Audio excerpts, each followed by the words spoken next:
오늘도 하나님께서 우리 예배 기쁘게 받아주시는 줄 믿습니다. 여러분들이 어떻게 이 자리에 오셨는지, 또 어떤 그 각오로 이 자리에 앉아 계신지 하나님께서 우리 예배 기쁘게 받으시는 줄 믿습니다. 예수님의 그 표현법 중에 마음에 들지 않을 때 하시는 표현법이 있어요. 친구요, 이런 말씀을 하시는데요, 마태복음에 3번 나와요. 첫 번째는 그 혼인잔치에 예복을 입고 오지 않은 사람에게 친구여, 어찌하여 예복을 입지 않았느냐 말씀하시고, 두 번째는 그 배신자 가룟 유다에게 말씀하십니다. 친구여, 네가 무엇을 하려고 왔는지 행하라. 세 번째는 포도원 품꾼에 비유하시죠. 그 비유에서 원망하고 불평하는 그 사람에게 친구여, 내가 잘못한 게 무엇이 있느냐, 그렇게 말씀하세요. 누가 먼저 왔느냐, 누가 더 받느냐 중요한 게 아니에요. 일할 수 없는 사람이 일할 수 있는 게 은혜 아닙니까? 그렇습니다. 모든 게 다 은혜예요. 하나님의 자녀가 된 게 은혜고요, 구원받은 것이 은혜예요. 이렇게 예배 자리에 나와 예배 드릴 수 있는 게 은혜인 줄 믿습니다. 함께 보신 느헤미야 12장 이 전체의 내용이요, 한마디로 요약하면 은혜 받은 자들이 하나님께 성벽을 올려드리는 봉헌식에 대한 말씀이에요. 자, 오늘 말씀을 연구하면서 제 스스로도 그런 어떤 의문점이 들었고요, 여러분들도 꼭 한번 다 보시기 바랍니다. 이제 느헤미야가 오늘 12장, 다음 주에 13장을 하게 돼요. 자, 그럼 이제 느헤미야가 끝나요. 자, 그러면 이제 연말이 다가오면서 앞으로 한두 달은 주제 설교, 제목 설교로 또 하나님께 주시는 은혜를 나누고자 해요. 또 준비되는 말씀, 아마 다음번 주제는 창세기의 말씀이 되지 않을까 싶어요. 정말 우리 사랑하는 성도님들과 나누고 싶은 말씀들이 참 많이 있거든요. 무엇보다 하나님께서 저에게 주신 은혜가 정말 충만한 게 많아요. 결국 저는 통로거든요. 하나님께서 저를 통해서 여러분에게 먹이시고 입히시는 줄 믿습니다. 다음 주엔 13장이니까 숙제 드릴게요. 그냥 오지 마시고 오늘 12장 읽으시고 다음 주 한 주간은 13장을 꼭 읽고 오시기 바랍니다. 자, 12장 전체의 내용 한마디로 요약하면 은혜 받은 자들이 뭐 한다? 하나님께 성벽을 올려 드리는 거예요. 가만히 생각해 보았습니다. 하나님을 예배하는 이 성전이라면, 그죠? 이스라엘 백성들이 광야 생활에서 성막을 짓고 하나님께 예배하자 하나님의 영광이 성막에 임했어요. 성막은 하나님이 임재하신 곳이에요. 특별히 어디? 지성소에. 그러므로 그곳에 아무나 들어갈 수 없어요. 심지어 대제사장이라 할지라도 1년에 한 번 하나님께서 허락하신 날 들어가게 돼요. 하물며 성전이라면 하나님의 임재가 있는 곳이기에 하나님을 뜨겁게 예배하고 올려드리는 건 당연한 거예요. 성전은 그런데 이거는 성벽이에요. 지금 예루살렘을 둘러싸고 있는 이 성벽을 다 완공하고 난 후 하나님께 이 성벽을 올려드리는 봉헌식을 하는 거예요. 야, 좀 무리가 아닐까? 그런 생각이 들었어요. 자, 왜 이스라엘 백성은 성전도 아닌 성벽 봉헌식을 할까요? 좀 더 구체적으로 표현하면 왜 성벽 봉헌식을 해야만 했을까요? 오늘 그 은혜를 나누고자 하는데요, 이것이죠. 자신들의 그 노력으로 쌓은 성벽이라 할지라도 하나님께서 지켜주지 않으면 허사라는 걸 안 거예요. 아무리 내가 공을 들여 쌓은 이 성벽이라 할지라도 하나님께서 지켜주지 않으면 마치 풍전등화, 저 바람 앞에 촛불처럼 언제 꺼질지 모르는 촛불과 같다라는 거예요. 그러므로 이들이 비록 이 성벽은 내가 쌓았으나 하나님이 지켜주셔야 합니다. 아니, 하나님 꼭 지켜주옵소서. 이런 신앙의 고백으로 오늘 성벽 봉헌식을 하는 거예요. 자, 우리가 그동안 성전 봉헌식은 많이 들어보았는데 느헤미야에서 성벽 봉헌식 이런 게 있네? 이런 게 있어요. 성벽 봉헌식의 오늘 말씀이 되겠습니다. 자, 예루살렘 성 12장 전체에서 계속해서 말하는 것이 다윗 성이라고도 해요. 자, 다윗이 왕위에 올라요. 왕위에 올라서 수도를 그 거룩한 성 예루살렘에 정하게 돼요. 그리고 그 예루살렘 한가운데는 아브라함이 아들 이삭을 제물로 드렸던 그 돌 제단이 있어요. 놀라운 건요, 그 돌 제단 위에 황금돔이 있고 지금도 그 황금돔을 누가 차지하느냐. 그래서 종교전쟁, 십자군 전쟁 때 누가 그거 차지하냐의 싸움이에요. 이스라엘 땅에 있지만 지금은 그것이 피에로 팔레스타인 해방기구의 점령지가 되었죠. 거기 건들면 3차 대전이 일어나요. 안 돼요. 거기 위로는 비행기로도 못 지나가요. 예, 그래서 그 옆에 있는 벽을 통곡의 벽, 이스라엘 백성들이 가고 싶어도 못 간다. 그래서 통곡의 벽이다 이렇게 말을 해요.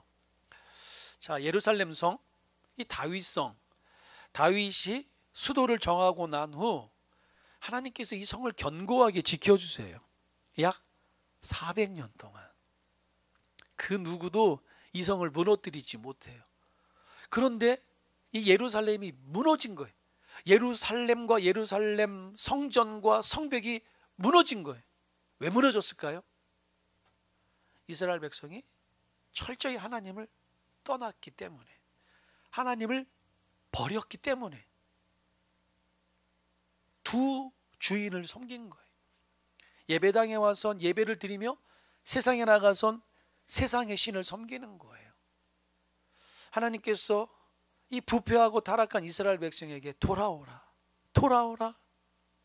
어느 때까지 너희가 매를 더 맞이지 않으냐? 돌아오라. 그럼에도 이스라엘 백성들이 계속해서 하나님을 외면하고 떠나요. 자, 결국 하나님께서 어떻게 합니까?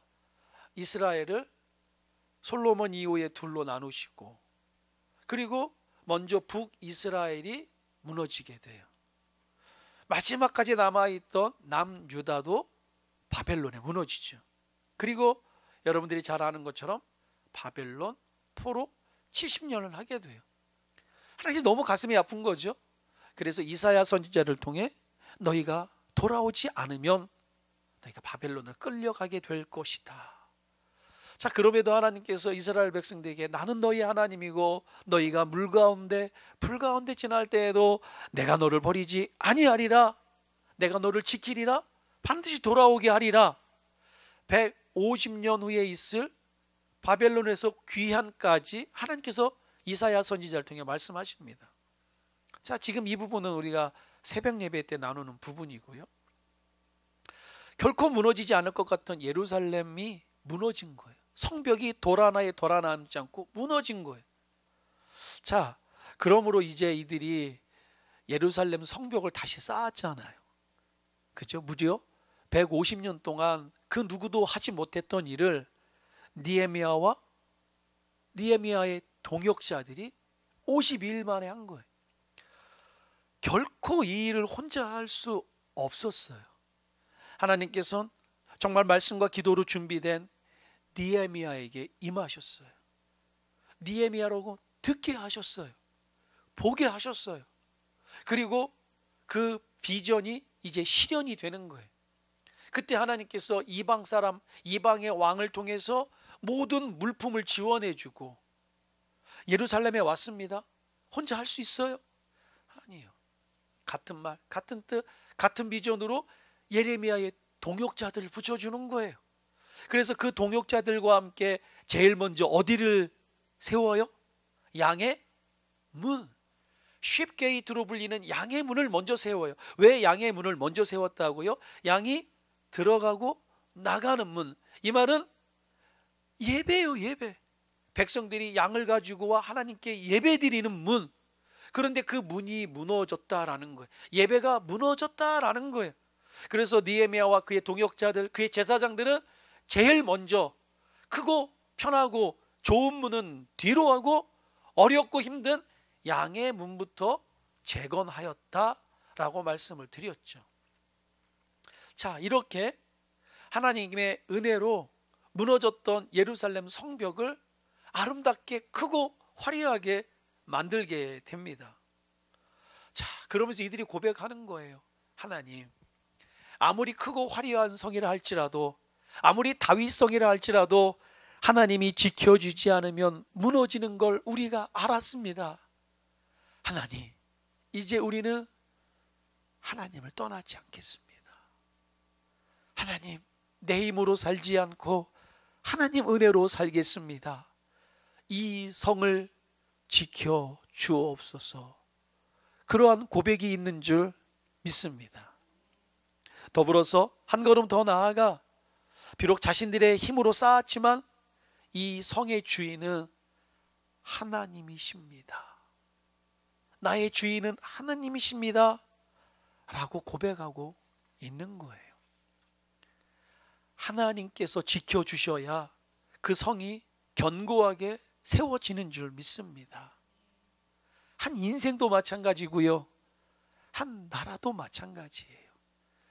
하나님이 함께 하느냐, 함께 하지 않느냐, 하나님의 함께 하심을 사모하시길 축원합니다. 하나님의 함께 하심을 바라보시기 바랍니다. 생각만 하지 마시고 마음과 목숨과 뜻을 다해 사모하시기 바랍니다. 기도하시기 바랍니다. 제가 몇 번 말씀을 드렸거든요. 일부 때도 말씀을 드렸는데 부산 초량교회 이야기를 말씀을 드렸어요. 그랬더니 우리 일부에 오시는 노승영 장로님께서 눈을 이렇게 뜨시는 거예요. 나중에 우리 일부 예배 끝나고 항상 교제실에서 이렇게 티타임을 갖거든요. 근데 장로님 하시는 말씀이, 목사님께서 초량 말씀하실 때 내가 눈이 번쩍 뜨였어요. 그러시는, 왜요? 그랬더니 어릴 때 부산 그 초량에 사셨대요. 그러면서 목사님 말씀하시는 교회를 본인이 아신다 그러시더라고요.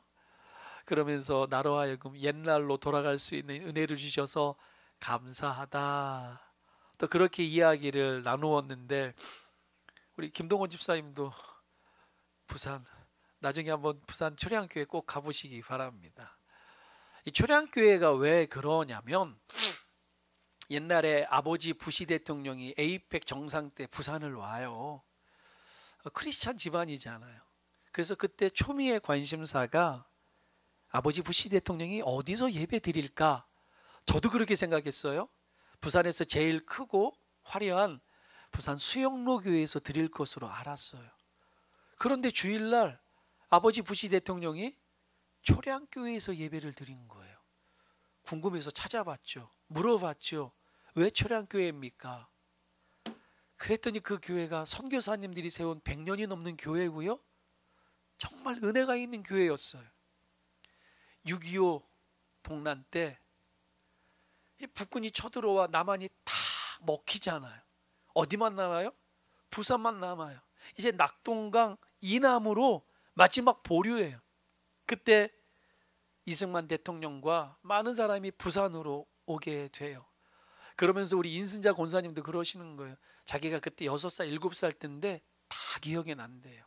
엄마랑 동생들이랑 손잡고 바리바리 피난 왔다. 그러면서 또 인권사님이 또 바톤을 이어받아서 부산의 이야기를 또 쭉 하시는 거예요. 그래서 제가 저도 부산에서 사역했어요. 여기 말하면 시간이 너무 오래 걸릴 것 같아서 제가 그거는 끊었어요. 그냥 가만히 듣고만 있었는데, 이게 부산 마지막 보류예요. 그때 이승만 대통령이 목사님들과 장로님, 성도님들에게 도움을 요청해요. 우리나라가 풍전등화에 빠졌습니다. 우리를 도우실 분은, 이 전쟁에서 구원할 분은 하나님밖에 없습니다. 우리 할 것 다 해봤잖아요. 기도합시다. 그리고 선교사님들의 눈물과 기도로 세워진 그 초량교회에 모여 금식 기도를 해요. 금식은 목숨 걸고 기도하는 거예요. 하나님 은혜 주시옵소서 간절함으로 기도하는 거예요. 그곳에서 모여 예배를 드리며 목사님들의 예배 인도와 장로님들의 기도와 권사님들의 눈물과 청년들의 기도가 합하여 뜨거운 부흥회가 열리는 거예요. 그리고 나서 그 역사적인 메가더 장군이 파견이 돼요. 아시잖아요. 메가더 장군 못 오는 거예요. 유엔군 못 와요. 누가? 소련과 중국이 반대를 해요. 그런데 하나님께서 얼마나 구체적으로 역사하시는지 소련 대사 배탈 나서 못 오게 하고, 중국 대사 오다가 차 고장 나서 못 오게 하고, 유엔에서 기다려도 안 와요. 그때는 셀폰이 없었잖아요. 만장일치로 메가더 파견. 그리고 메가더 장군이 인천 상륙 작전을 하게 되는 거예요. 그래서 그 기념을 하는 교회가 바로 초량교회예요. 제가 지금 뭘 말씀을 드리는 겁니까? 한 나라를 지켜주시는 건 사람의 힘이 아니라라는 거예요. 하나님께서 지켜주셔야 하는 줄 믿습니다. 그 크고 화려한 예루살렘 성, 다윗 성, 400년 동안 그 누구도 넘볼 수 없던 그 성, 하나님이 떠나자 돌 하나에 돌 하나 남지 않아요. 오늘 이스라엘 백성들이 그것을 역사적 교훈을 통해 안 거예요. 하나님, 이 성이 우리를 지켜주시는 것이 아닌 하나님이 함께 하셔야 우리가 세워지는 것을 알았습니다. 하나님 회개합니다. 회복시켜 주옵소서. 일으켜 주옵소서. 이 신앙의 고백으로 오늘 이 크고 화려한 성벽 봉헌식을 하는 거예요. 자, 이렇게 성벽 봉헌식을 통해서 하나님께서 저와 여러분에게 주시는 이 영적 메시지가 무엇입니까? 자, 이것을 받아야죠. 이것을 알아야죠. 나 역시, 우리 역시 우리 자신을 위한 성벽을 아무리 견고하게 쌓는다 할지라도 그 자체가 나를 지켜주지 않는다라는 거예요. 사람이 세운 것 중에 영원한 것은 없어요. 여리고 성만 무너지는 게 아니에요. 아무리 견고한 성읍이라 할지라도 하나님이 함께하지 않으면 무너지게 되어 있어요. 세상 말에 이런 말이 있죠. 공든 탑이 무너지랴. 무슨 말입니까? 공든 탑 무너지지 않는다라는 거예요. 그러므로 열심히 살라라는 것 아니겠습니까? 아니에요. 그렇지 않아요. 무너져요. 하나님이 함께하지 않으면 공든 탑 무너지게 되어 있어요. 시편 127편 1절에 말씀하지 않습니까? 여호와께서 집을 세우지 아니하시면 세우는 자의 수고가 헛되며 여호와께서 성을 지키지 아니하시면 파수꾼의 깨어 있음이 헛되도다. 사랑하는 성도 여러분, 하나님께서 나의 집을 세워주시도록 하나님의 은혜를 사모하십시오. 하나님께서 나의 성을 지켜주시도록 무릎 꿇으십시오. 그것이 하나님께서 오늘 저와 여러분에게 주시는 영적 메시지예요. 자, 본문의 말씀을 연구하는 가운데 37절의 말씀이 눈에 들어와요. 하나님께서 저에게 주시는 두 번째 감동이 37절에 있더라고요. 특징적인 단어가 보여요. 본문 37절 함께 같이 읽습니다. 시작. 샘문으로 전진하여 성벽으로 올라가는 곳에 이르러 다윗성의 층계로 올라가서 다윗의 궁 윗길에서 동쪽으로 향하여 수문에 이르렀고. 아멘. 오늘 이 말씀을 통해서 우리에게 주시는 하나님의 말씀, 전진이라는 단어가 보였죠? 보이십니까? 전진. 학자 에스라를 비롯한 무리가 두 무리로 나누어져서 한쪽 무리는 저를 한번 보시죠. 예루살렘이 이렇게 생겼어요. 이렇게 언덕으로. 이쪽에서 이렇게 내려오는 거예요. 다른 무리는 이쪽에서 또 이렇게 내려오는 거예요. 두 무리가 이렇게 내려오고 있는 거예요. 어떻게 했다고요? 골짜기를 지나 전진 또 전진. 전진하는 거예요. 이들은 또 왜 이런 행동을 하고 있습니까? 지금 성벽 봉헌식이니까 성벽을 하나님께 올려드리는 거예요. 하나님의 은혜로 이 성벽을 지었습니다. 감사합니다. 이 성벽을 지켜주시니 감사합니다. 이런 마음으로 예배를 드리는 거라면 바로 지금 성전으로 와야 되잖아요. 그런데 성전으로 오지 않고 이들은 두 무리로 나누어 전진하며 성전으로 오고 있는 거예요. 이런 의미가 있죠. 지금 이들이 전진하며 돌고 있는 성벽 어떻게 지었습니까? 기억하십니까? 한 손에는 쟁기, 한 손에는 창을. 낮에 일하고 밤에 불침범 쓰고 적오면 싸우고, 그죠? 52일 동안 집도 안 들어가고 자기 집 앞을 견고하게 세우는 거예요. 자, 그러는 가운데 방해꾼들이 있어요. 거룩한 하나님의 일에 방해꾼들이 있어요. 한자말로 그렇게 표현할 수 있나요? 호사다마, 좋은 일에 마귀가 낀다. 하나님의 은혜에 마귀가 낀다. 거룩한 하나님의 일에 마귀가 끼기 시작해요. 마귀의 추종자 산발락과 도비야, 그리고 그의 무리들, 온갖 감언이설, 말도 안 되는 말로 느헤미야를 모함해요. 막 설득고 욕하고 비열한 방법으로 느헤미야를 죽이려 하죠. 자, 그럼에도 불구하고 느헤미야와 그의 동역자들이, 자, 저를 따라서 한번 고백합니다. 같은 말, 같은 뜻, 같은 비전, 같은 말, 같은 뜻, 같은 비전으로 뭉친 거예요. 느헤미야가 그의 동역자들을 믿어주고 있어요. 그의 동역자들이 느헤미야를 믿어주는 거예요. 아무리 산발락과 도비야가 엉뚱한 얘기를 한다 할지라도 그 말에 현혹되지 않아요. 넘어가지 않아요. 하나님의 종 느헤미야를 끝까지 믿고 그의 리더십을 따라가며 그와 함께 52일 만에 150년 동안 그 누구도 이루지 못했던 성벽 재건을 아름답게 이루더라는 거예요. 이들이 지금 그 성벽을 돌고 있는 거예요. 돌면서 뭐 하겠습니까? 보는 거예요. 저 성벽을 하나님의 은혜로 우리가 쌓았어. 내가 쌓았어. 당신이 쌓았구려. 그 돌을 보면서 눈물을 흘리는 거예요. 기도를 하는 거예요. 안 그러겠습니까? 하나님, 다시는 이 성이 무너지지 않게 하옵소서. 하나님, 하나님께서 이 성을 지켜주옵소서. 울며 한쪽에선 기쁨으로 찬양을 하며, 이게 우는 건지 웃는 건지, 웃는 건지 우는 건지 콧물이 나오네요. 이들이 지금 그러면서 지금 성벽을 돌고 있는 거예요. 그러며 결단하는 거죠. 하나님, 아무리 힘들고 어려워도 다시 돌아가지 않겠습니다. 다시 하나님을 떠나가지 않겠습니다. 원망하지 않겠습니다. 불평하지 않겠습니다. 하나님을 바라보며 믿음의 전진을 하겠습니다. 이런 고백으로 지금 이들이 예루살렘 성 외곽을 전진하고 있는 거예요. 사랑하는 성도 여러분, 오늘 본문의 이스라엘 백성처럼 우리 인생도 고난을 겪을 수 있어요.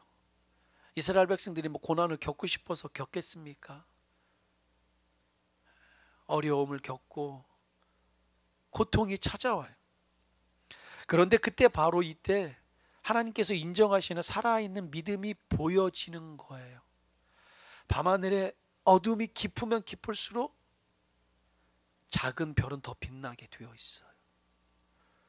고난의 어둠이 깊으면 깊을수록 거기서 진짜 보석 같은 믿음이 빛나게 되어 있는 거예요. 진짜 살아있는 믿음은 고난 가운데 좌절하거나 포기하거나 뒤로 돌아가지 않아요. 오히려 신실하게 믿음으로 하나님 말씀 붙잡고 전진하는 거예요. 그러나 죽은 믿음은 다릅니다. 주저앉아요. 무너져요. 마치 예수님의 밭의 비유처럼, 네 가지 밭의 비유에서 그러잖아요. 고난이 오고 어려움이 오면 밟히고 먹히고 죽게 되어 있다. 살아있는 믿음은 전진하는 믿음이에요. 자, 그래서 그랬나요? 히브리서 11장에 보시면 믿음의 조상들이 하나님을 바라보며 그날에 내게 주실 상급을 바라보며 전진하는 믿음을 살았다. 많은 믿음의 조상이 있지만 노아가 생각났어요. 노아는 지금 보여지는 게 아니에요. 잡히는 게 아니에요. 120년 후에 있을 대홍수 사건의 음성을 들어요. 예언의 말씀을 듣게 돼요. 그리고 그 말씀하신 하나님을 믿고 산으로 전진하는 거예요. 이 불가능한 일 아닙니까? 인간적으로 가능한 일입니까? 불가능한 일을 가능한 일로 바꾸고 있어요. 어떻게? 신실하게 하나님 말씀 붙잡고 전진하더라는 거예요. 세상을 바라보고 세상 이야기 들으면 주저앉게 되어 있어요. 아브라함이 그랬습니다. 모세가 그랬습니다. 하나님께서 아브라함에게 그러시잖아요. 너는 너의 본토 친척 아비 집을 떠나 내가 네게 지시할 땅으로 가라. 자신의 모든 편안함과 안락함을 뒤로 하고 가야 돼요. 지금 그렇잖아요. 아브라함이 사는 동네는 자기의 모든 편안함이 있어요. 노후가 보장되어 있고요. 그곳엔 친구도 있고 즐거움도 있어요. 그런데 어느 날 하나님께서 아브라함에게 찾아오셔서 내가 너를 큰 민족을 이루리라. 내가 너에게 지시할 땅으로 가라. 가는 여정 가운데 얼마나 험난한 길이 많았습니까? 남자로서는 하지 말아야 할 부끄러운 일도 했어요. 자신의 아내를 한 번도 아닌 두 번이나 팔아먹었어요. 정말 하지 말아야 할, 겪지 말아야 할 고난의 세월을 겪으면서도 믿음의 발걸음을 띄고 있는 거예요. 마지막엔 모리아산으로 그 발걸음을 옮기고 있어요. 믿음은 전진하는 거예요. 고난과 어려움이 온다 할지라도 말씀하신 그 하나님, 그 은혜 붙잡고 나아가는 거예요. 모세는 어떻습니까? 왕궁의 화려함을 뒤로하고 불평과 원망의 이스라엘 백성을 데리고 출애굽을 하는 거예요. 앞에는 홍해 바다가 있어요. 뒤에는 애국 군대가 따라와요. 어떻게 해야 합니까? 하나님 의지하여 지팡이를 바다에 내민 거예요. 그리고 어떡합니까? 그 바다를 향해 전진하는 거예요. 나를 따르라. 모세와 함께 이스라엘 백성이 홍해 바다를 건너게 된 줄 믿습니다. 그리고 우리가 말하잖아요. 저 광야는 우리 인생의 표본이다. 광야 같은 인생이다 말을 하잖아요. 먹을 게 뭐가 있습니까? 고난과 아픔과 추위가 있는 우리 인생과 똑같은 그 광야. 그러나 낮에는 구름기둥, 밤에는 불기둥을 보며 또 전진하는 인생을 살아요. 오늘 성경에서 우리에게 주시는 말씀, 고난과 어려움이 찾아온다 할지라도 함께 하신 하나님, 함께 하셨던 하나님, 말씀하신 하나님을 바라보고 뒤로 물러가지 말라라는 거예요. 뒤로 돌아가지 말라라는 거예요. 믿음의 발걸음 전진하며 나아가라. 어디로? 성전으로. 어디로? 예배의 자리로 나아가라 라고 말하고 있는 거예요.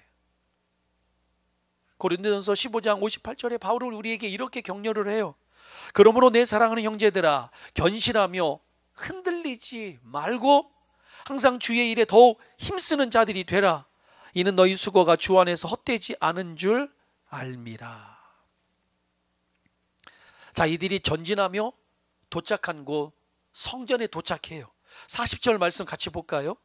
보면 느헤미야 12장 40절입니다. 같이 읽습니다. 시작. 이에 감사 찬송하는 두 무리가 하나님의 전에 섰고 또 나와 민장의 절반도 함께 하였고. 아멘. 자, 이제 하나님께 감사 찬양하는 두 무리 말씀드렸죠? 이쪽으로 한 무리, 저쪽으로 한 무리가 이제 만나게 됩니다. 자, 느헤미야와 자신을 포함한 무리들이 성곽 위를 걷는 이 의식을 마치고 하나님의 전에 도착을 해요. 자, 이들은 성곽 위를 돌고 난 후 다른 곳으로 가지 않았어요. 이들이 도착한 곳은 성전이었다 말합니다. 이제 본격적인 성전에 모여서 성전 봉헌식을 하는 거예요. 참 우리 목회자들은 우리 사랑하는 성도님들에게 참 전하고 싶은 게 많아요. 특별히 오늘 12장의 말씀을 보시면 어떻게 예배하는지 그 예배자, 실은 제가 이 부분 되게 묵상하다가 이거 전하려다가 하나님의 감동이 오늘 말씀을 이렇게 풀어서 순종하고 이렇게 지금 풀어가고 있는데요. 오늘 느헤미야 12장에 보면 어떡합니까? 그들이 찬양하며 예배하고 춤추고 기쁨으로 나아가요. 오늘 저와 여러분이 하나님을 예배할 때 나의 구원자 하나님을 이렇게 찬양하며 예배해야 하는 줄 믿습니다. 이스라엘에 성지순례를 한 적이 있어요. 그리고 그들이 하나님을 예배하는 모습을 멀찌감치해서 봤어요.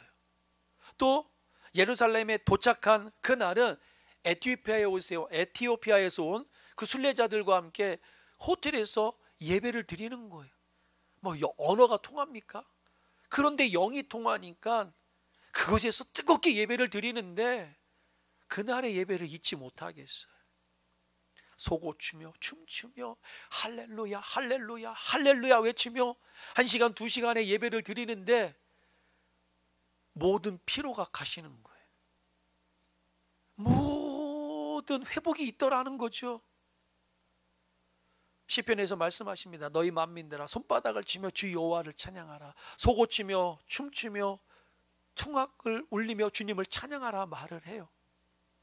내가 이 백성을 지으면 이 백성을 통하여 찬송받기 원함이라 주님이 말씀하지 않습니까? 정말 저와 여러분 이렇게 감격의 예배, 감동이 넘치는 예배, 그런 예배자가 바로 우리가 되길 축원합니다. 여러분들 예배를 드리면서 얼마나 감동이 있으십니까? 기도하시길 바랍니다. 하나님 나에게 감동을 주시옵소서. 감동 주셔서 정말 하나님의 임재 안에 들어가는 예배를 주시옵소서. 성경 말씀을 보십시오. 우리가 예배 드릴 때 하늘에서 천군 천사들이 우리와 함께 하나님을 예배한다 말하고 있어요. 우리가 이곳에서 할렐루야 외칠 때 저 천국에서도 천사들이 할렐루야 외치며 주님을 예배합니다. 예배는 이렇게 영광스러운 거예요. 그러므로 예배의 영광을 보여달라 기도하십시오. 우리 마음속에 막 예배의 영이 충만할 때 얼마나 행복하고 좋을까요? 얼마나 기쁘고 좋을까요? 이 예배의 영광을 보여 주시옵소서, 맛보게 하여 주옵소서. 기도하는 저와 여러분 우리 모두가 되길 예수님의 이름으로 축원합니다. 자, 이들이 이제 성전에 모여서 주님을 뜨겁게 예배를 합니다. 자, 이 모습을 통해서 하나님께서 또 우리에게 주시는 영적 메시지가 무엇일까요? 오늘 저와 여러분이 인생을 살면서 저마다의 성을 쌓아가요. 성벽도 쌓아가요. 그러나 마지막에 이뤄야 할 곳이 있다라는 거예요. 오늘 저와 여러분이 하나님께서 살아보라고 허락하신 이 땅 가운데서 마지막에 도착해야 할 곳, 마지막까지 놓지 말아야 할 것이 있다라고 말하고 있어요. 무엇입니까? 바로 예배의 자리는 놓치지 말라라는 거예요. 이제 이들이 성벽을 쌓았어요. 그리고 지난주에 보았듯 예루살렘에 들어갈 사람도 제비 뽑았어요. 이제 그렇다면 다시 삶의 자리로 돌아가는 것은 맞아요. 그런데 이들이 자기의 자리로 돌아가지 않고 은혜 주신 하나님, 다시 한번 결연한 각오로 내가 다시는 하나님을 떠나지 않겠습니다. 주님을 바라보겠습니다. 나와 나의 자녀가 그 어떤 일이 있어도 하나님을 떠나지 않겠다라는 이 결연한 각오로 예배의 자리로 나아오고 있어요. 오늘 우리에게 주시는 말씀이에요. 성경은 말씀합니다. 강건하면 70이고 80이다. 요즘은 의술이 발달해서 80이고 90이고 100살을 살죠. 나이는 숫자에 불과해요. 결국 오늘 저와 여러분이 끝까지 놓치지 말아야 할 건 바로 하나님, 하나님을 예배하는 예배의 자리, 결코 놓치지 않길 축원합니다. 하나님을 온전히 섬기는 자리 놓치지 마시기 바랍니다. 우리의 최종 목표는 하나님이에요. 모든 수고의 끝도 하나님이에요. 하나님은 모든 일의 시작과 끝이 되십니다. 우리 인생의 목표가 하나님께로 향해 있을 때만이 그때 인생의 참 의미를 발견하게 돼요. 가치가 있고 보람이 있는 거예요.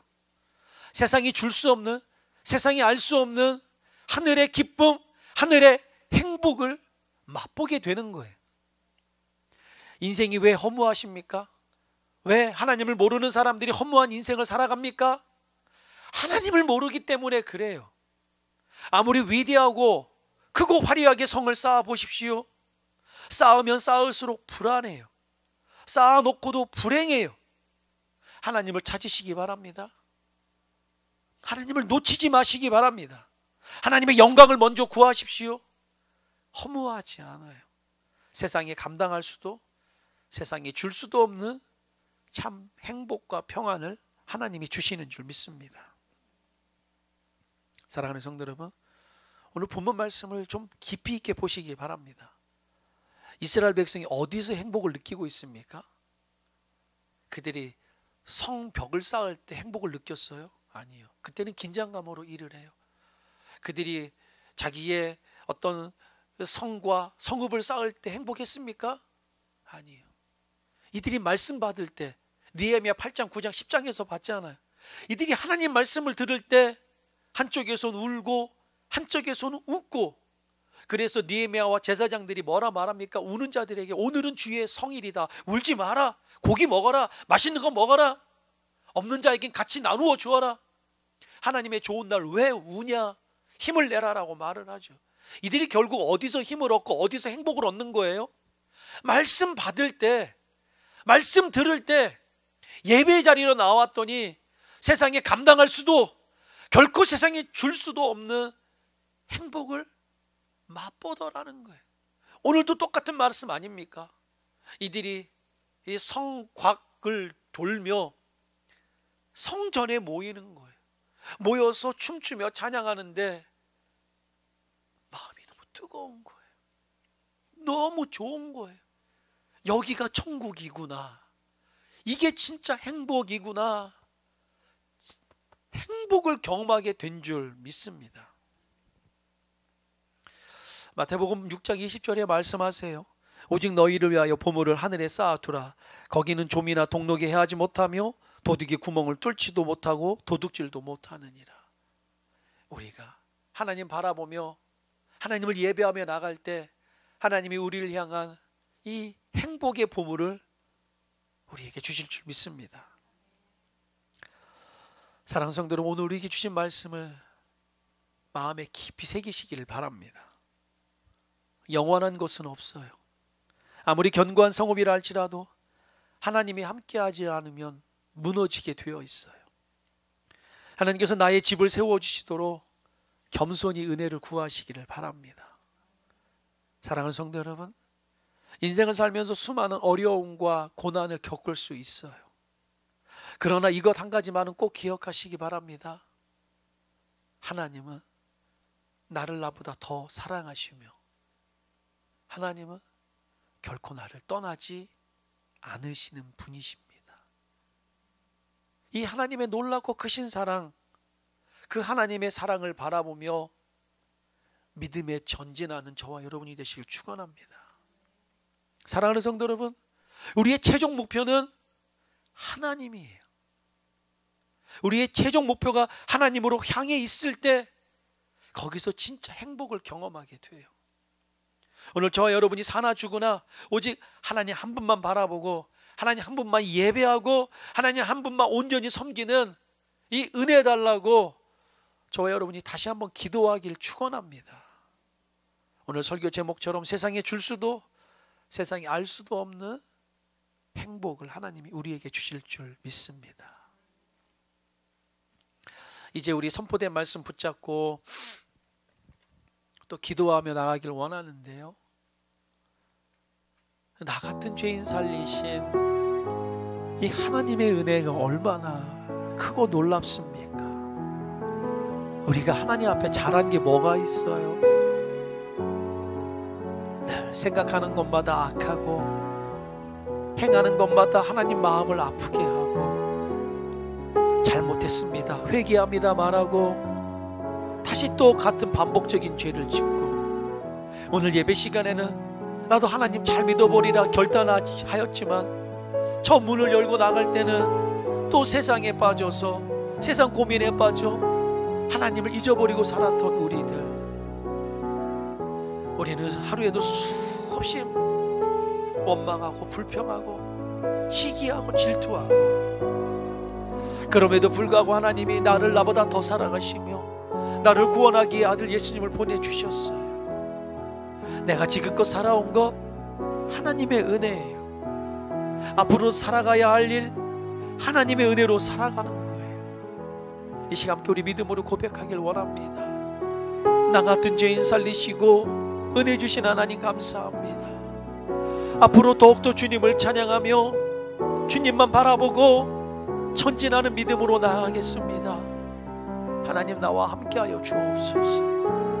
우리 믿음으로 찬양하며 고백합니다.